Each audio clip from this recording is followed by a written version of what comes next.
Gusto mo bang mag-change oil ng motor sa iyong bahay? Hindi lang sapat ang tamang oil. Kailangan mo rin ng tamang tools. So today, pag-uusapan natin ang best tools for DIY oil changes na every rider, beginner man o experience, dapat meron. Ang una, wrench o socket set. Ito ang gamit para tanggalin ang drain bolt. Importante na sakto ang size. Para iwas pudpud, iwas sira sa bolt, mas okay kung may socket wrench para mas controlled ang piga. Pangalawa, oil catch pan o lalagyan.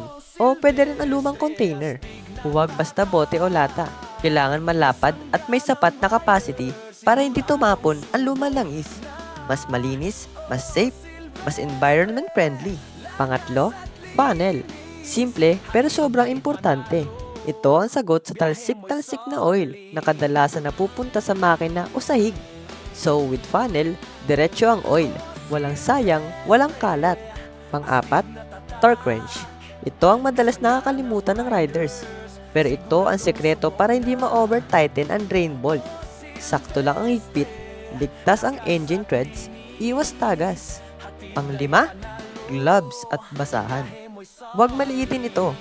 Protection sa kamay laban sa mainit na oil at panlinis sa biglaang tulo o kalat. Malinis sa trabaho, pro level ang dating.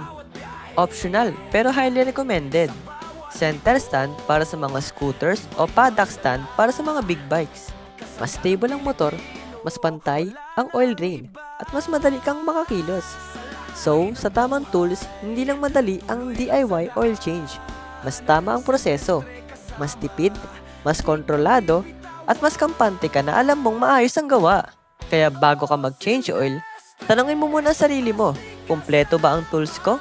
Because a well-maintained engine starts with a well-prepared rider. Ito ang best tools for DIY oil changes. So, ride smart, ride safe mga kasangga.